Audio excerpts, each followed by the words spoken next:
Movie start होती है school में होने वाले एक फंक्शन से, जिसमें बच्चे एक प्ले काफी अच्छे से परफॉर्म कर रहे थे और दूसरी तरफ बैक स्टेज पे कोई पानी के अंदर कुछ मिला रहा है, जिसे पीते ही ये बच्चे उल्टियां करना शुरू कर देते हैं। उनकी सारी परफॉर्मेंस खराब हो जाती है और उन्हें फौरन हॉस्पिटल शिफ्ट करना पड़ता है। सारे वाकये का जिम्मेदार फंक्शन के इंचार्ज टीचर को माना जा रहा था, जबकि असल मुजरिम पर तो किसी का ध्यान ही नहीं जाता, जो थी शेल्बी। उसने ऐसा क्यों किया था, ये कहानी भी जान लेते हैं। शेल्बी आज से 3 महीने पहले ही अपने डैड के साथ इस शहर में शिफ्ट हुई थी और काफी उदास थी। उदासी की वजह उसकी मॉम की कैंसर से होने वाली सडन डेथ थी। शेल्बी जो एक इंट्रोवर्ट थी, किसी से ज्यादा बात नहीं करती थी, किसी से अपना दुख नहीं शेयर करती थी, उसके डैड को लगा कि वो अपनी मॉम के डेथ के गम में घुट घुट कर मर न जाए, इसलिए उन्होंने शहर ही बदल दिया। नया शहर, नया स्कूल और नए लोग उसे इस गम को भुलाने में मदद कर सकते थे। पर एक्चुअली शेल्बी के केस में उनकी ये सोच गलत थी।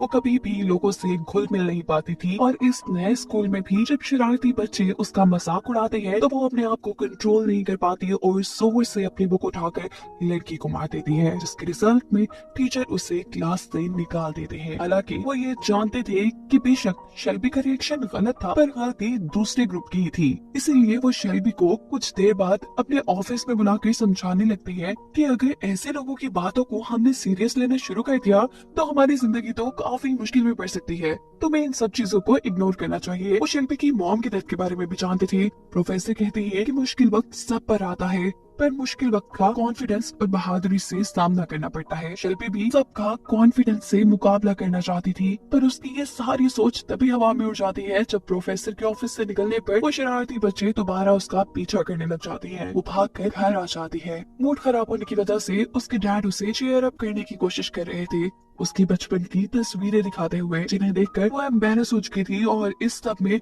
उसने अपने डैड के साथ में बदतमीजी कर ली थी। उसकी प्रॉब्लम कोई नहीं समझ पाता था, क्योंकि वो खुद अपने लिए एक प्रॉब्लम थी। ना वो स्मार्ट थी और ना ही उसमें लोगों से मिलने का कॉन्फिडेंस था। वो इस नॉर्मल दुनिया में अपने आप को एडजस्ट ही नहीं कर पा रही थी। इतने सालों में उसके पास कोई एक दोस्त भी नहीं था। और एक टाइम में वो एक यूट्यूब शो देखती थी, एक डिसेबल लड़की का, जिसके काफी फॉलोअर्स थे। ये लोग उसे फॉलो इसलिए करते थे क्योंकि उनके अंदर भी कोई ना कोई डिसेबिलिटी यानी कमजोरी थी। कोई शेल्बी की तरह ही सोसाइटी में एडजस्ट होने में कमजोर था, कोई दिमागी तौर पर तो कोई माजूर था, और इस लड़की को देखकर उन्हें कॉन्फिडेंस मिलता था। शेल्बी को भी यही दुनिया, यही कम्युनिटी पसंद थी, जहाँ कोई उसे जज नहीं करता था। एक दिन शेल्बी को इसी कम्युनिटी की एक लड़की मैसेज करती है और साथ ही शेल्बी को उसकी कॉल भी आ जाती है। वो हैरान थी कि कोई उसमें इतना इंटरेस्ट क्यों ले रहा है। वो कॉल पिक कर लेती है और स्क्रीन पर नजर आने वाले चेहरे को पहली बार वो देखकर डर सी गई थी। ऐसा अजीब चेहरा उसने पहले कभी नहीं देखा था।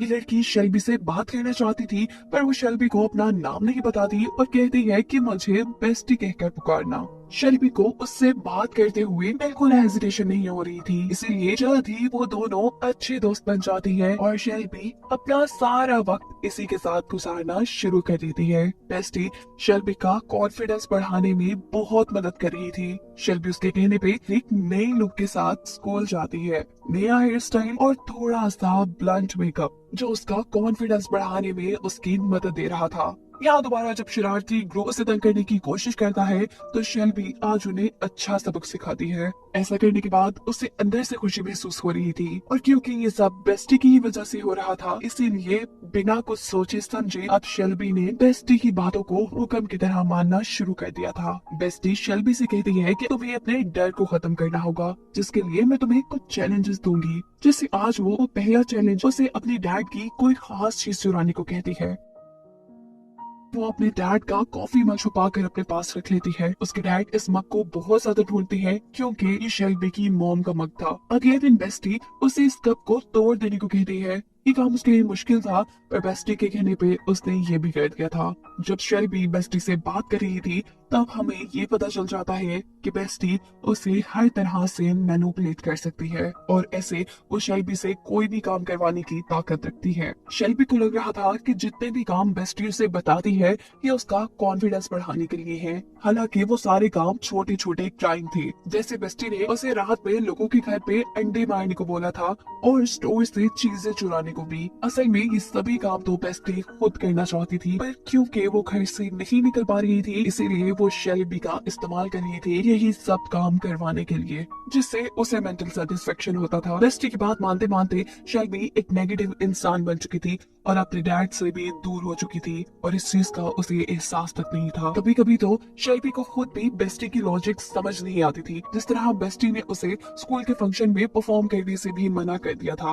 और बेस्टी के ही कहने पर वो फंक्शन में होने वाले प्ले को खराब करने का प्लान करती है, ये सोचे बगैर कि अगर वो पकड़ी गई तो उसके साथ क्या क्या हो सकता है। वो इस प्ले में यूज होने वाले पानी के अंदर पॉइजन मिला देती है। ये वही सीन है जिसे हमने इस मूवी के शुरू में देखा था। ये सब करने के बाद वो काफी खुश थी और काफी एक्साइटेड थी। घर जाते हुए वो ये सोच रही थी कि जब वो बेस्टी को ये सारी चीजें बताएगी तो बेस्टी कितना खुश होगी उससे। शेल्बी बेस्टी के ही कहने पे हैलोवीन के दिन अपनी म्यूजिक टीचर के मरे हुए बच्चे जैसा ड्रेस पहनती है और जैसे उसकी मौत हुई थी वैसे ही वो अपने प्रोफेसर को एक्टिंग भी करके दिखाती है, जो देखते ही सभी लोग उससे नाराज हो चुके थे। तभी हैरान थे कि कोई इतना बेस कैसे हो सकता है जितनी इस वक्त पे शेल्बी हो गई थी। इस सब के सता में उसके डैड उसे बेसमेंट में बंद भी कर देते हैं, जहाँ से शेल्बी अपनी मॉम के लैपटॉप से दोबारा बेस्टी से कांटेक्ट करती है। यहाँ बेस्टी उसे मशवरा देती है कि तुम कुछ ऐसा करो जिससे तुम्हारे डैड तुम्हें यहाँ से निकालने पर मजबूर हो जाए। शेल्बी पूछती है क्या, और बेस्टी कहती है कि तुम अपना हाथ तोड़ दो। शेल्बी अपने आप को नुकसान नहीं पहुंचाना चाहती थी,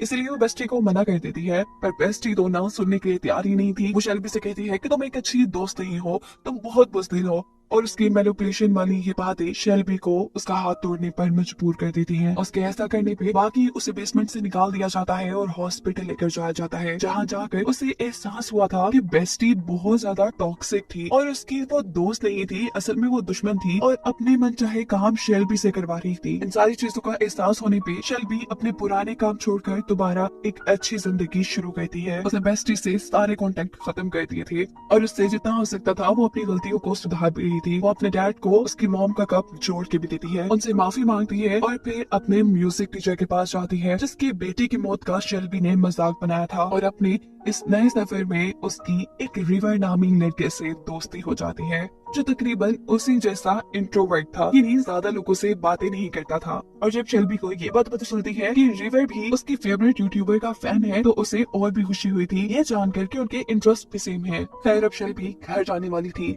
जब उसे मैसेज आता है कि तुमने जो स्कूल फंक्शन में किया वो मैं जानता हूँ और अगर तुम जेल नहीं जाना चाहती तो तुम मुझसे आकर मिलो। ये मैसेज शेल्बी को बहुत ज्यादा परेशान कर देता है, कोई उसे ब्लैकमेल कर रहा था। शेल्बी भी नहीं चाहती थी कि ये सच्चाई किसी के सामने आए, इसीलिए वो मैसेज में बताए की जगह पर वक्त पर पहुंच जाती है, जहाँ उसे अपना दोस्त रिवर ही मिलता है जो उसे समझाता है कि मैं तुम्हें ब्लैकमेल नहीं कर रहा, बल्कि मैं तो तुम्हें ये बताना चाह रहा था तुम्हारा राज मेरे पास सिक्योर है। अच्छा किया कि तुमने उस शरारती ग्रुप को सबक सिखाया, मैं भी उनसे काफी तंग था। वो यहाँ शेल्बी से अपने राज भी शेयर करता है और बताता है कि बचपन में उसे कोई बीमारी थी और उसे जिंदा रखने के लिए उसकी बॉडी के कुछ पार्ट्स रिमूव कर दिए गए। जब ये बात उन बच्चों को पता चली तो उन्होंने रिवर को भी बहुत बुली करना शुरू कर दिया और तब से वो रिवर को बिल्कुल पसंद नहीं थे। शेल्बी को भी अब ये जानकर खुशी हो रही थी कि फाइनली उसे एक ऐसा दोस्त मिल रहा था जो उससे उसकी दोस्ती के बदले में कुछ नहीं मांग रहा था। ये लोग काफी करीब आ जाते हैं। रिवर उसका काफी कॉन्फिडेंस बढ़ा चुका था, जिसकी वजह से शेल्बी को काफी कामयाबी भी मिली थी। उसका मुल्क के बहुत बड़े स्कूल में एडमिशन हुआ था जो कि किसी और शहर में था। शेल्बी अब उस शहर में शिफ्ट हो जाती। उसके इस शहर को छोड़ने से पहले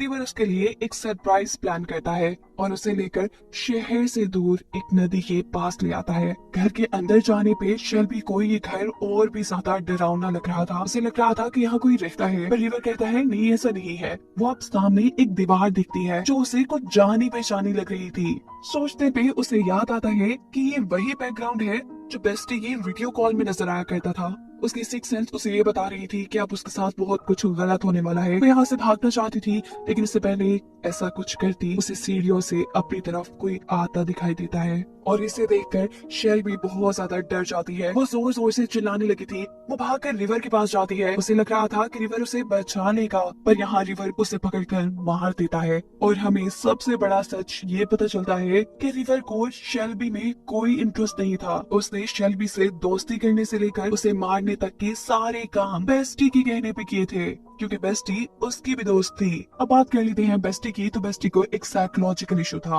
वो दूसरों की खुशियां छीन कर अपने आप को खुश करती थी और दोस्ती के नाम पे दूसरों को अपना गुलाम बनाकर अपने सभी बुरे काम उनसे करवाया करती थी और वो उन्हीं लोगों को शिकार बनाती थी जो कमजोर हो। जो उसकी बातें आसानी से मान ले। जैसे शेल्बी, ये लड़का शेल्बी को क्योंकि बेस्टी की सच्चाई समझ आ चुकी थी, इसीलिए उसने बेस्टी को छोड़ दिया और ऐसा करने पर बेस्टी को गुस्सा आ गया। इसीलिए उसने एक प्लान के तहत रिवर को शेल्बी के पास भेजा और आखिर रिवर के हाथों शेल्बी को मरवा कर उसने अपने गुस्से की आग बुझाई। ये कहानी ही खत्म हो जाती है।